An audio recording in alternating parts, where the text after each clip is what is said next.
What's up, guys? Fast forward to where we are now. We have the hot side on Slick Rick completely mocked up, and we have the oil drain welded in. And I'm just going to talk about a couple details on that before we move to the next thing on this car. So let's talk about the simple stuff first. We got our oil drain welded in here, 3/4 065 with a number 10. It's welded biased to the bottom corner, so it's going to suck the first oil drops out of there that come in this tube. It's not going to have to fill the tube up to get the oil out. So I got that taken care of. Got 3.5 inch stainless hot side, for those of you that hadn't called it on all the other videos.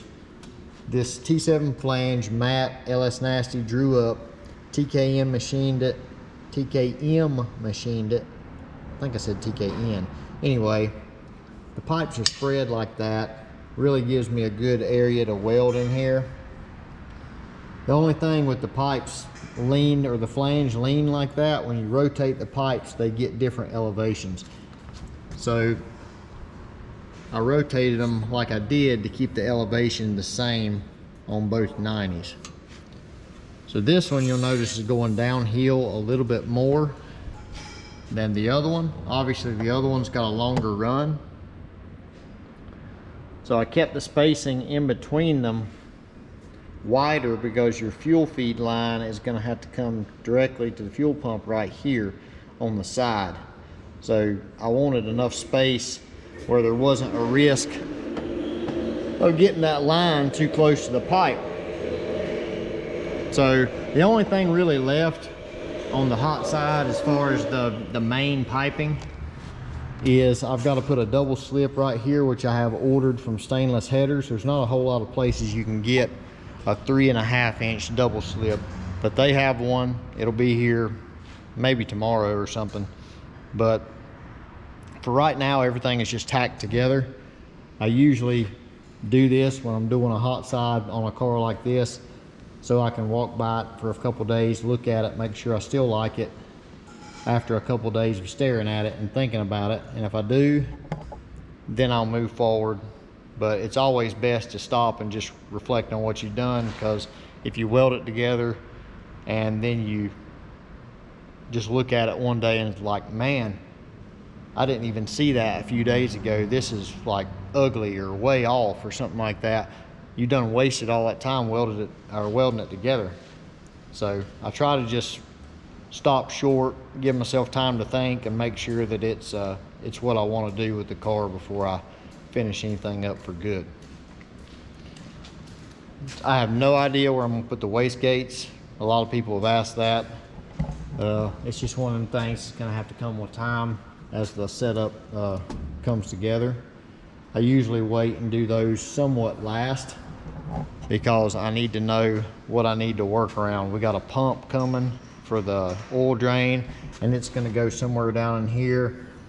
Wherever I put the wastegates, they're going to have some type of dump pipe on them to direct them out of the engine bay. So I don't want to put them somewhere that's going to build me into a hole. I think that's about it. We got the correct flange for the throttle body. The next thing on my list, or what I'm going to do probably first thing in the morning, or I might do it before I leave today, we're going to take the compressor cover off and we're going to cut it right here and get this ugly piece off. I guess this is what they use for like if you have a double O-ring male pipe, you can put in there and then clamp it down. Use a couple bolts on the side for the tractor pull and stuff. But I'm going to cut that thing off, and we're going to, if I can find it, where'd it go? I have lost my flange. There it is. I was back here a little bit. You know how it is. You get something in your hand, walk across the shop with it, and then you look for it for an hour. That's me. But we got the LPS fab Alpha Lock. We used one of these on a Corvette from Las Vegas, owned by Garth Weaver, on a Nick Williams 102 throttle body that was drive-by-wire, because this would go right in between it, and I welded the inside.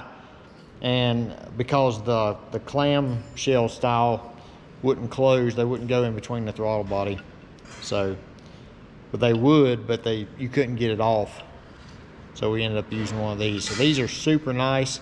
The only thing about these is once the ring is on, once you weld the flange on and the ring is on the pipe for good. It doesn't come back off, especially if you have a V-band on the other side or something that it can't go over. I mean, it would probably go over a bead rolled end, but it won't go over any type of flange. So that's something to consider if you're powder coating your pipe. I think they're going to polish all this pipe, so they'll be perfectly fine. But this ring, the black ring, will stay on the pipe once it's on there, or once you weld the flange on there. You won't be able to get it back off the cold pipe. Well, most of the time you won't be able to get it off anyway, because you blow off valve flanges and stuff like that. So just think about that when you go to use these. But other than that, these are awesome little clamps. But we're gonna cut this off, and I'm gonna weld one of these right here, and the top side will have just a standard V-band clamp. That'll give us some more room. You can see how much room it's going to give us. It's going to probably give us 3 inches or more down here of room for the cold side to sweep around, getting this big, ugly outlet off of there. So it's pretty much where we're at. The next video update will probably be me cutting this flange off of this compressor and welding the vent tank. I've got the vent tank. We're just going to use one of our standard large vent tanks, the ones you can buy on our website. But I'm going to weld one of those together. I've got all the fitting sizes that they want to use figured out, and I'm going to assemble the vent tank, and then we got to go in the back here, which I'll walk back here and show you what we got going on. We're going to put the vent tank dead against the carbon right here, but underneath this it's got a bar going diagonally here and diagonally there. So I'm going to have to position that vent tank where I can get tabs on them tubes to hold the vent tank, and figure all that out. So unfortunately for me, I have to drill all these rivets out of this carbon and try to not tear anything up and remove this piece. And once I get all them tabs built, the tank placed and everything else, then I can put the carbon back on and drill back through the carbon where the bolts can pass through and stuff.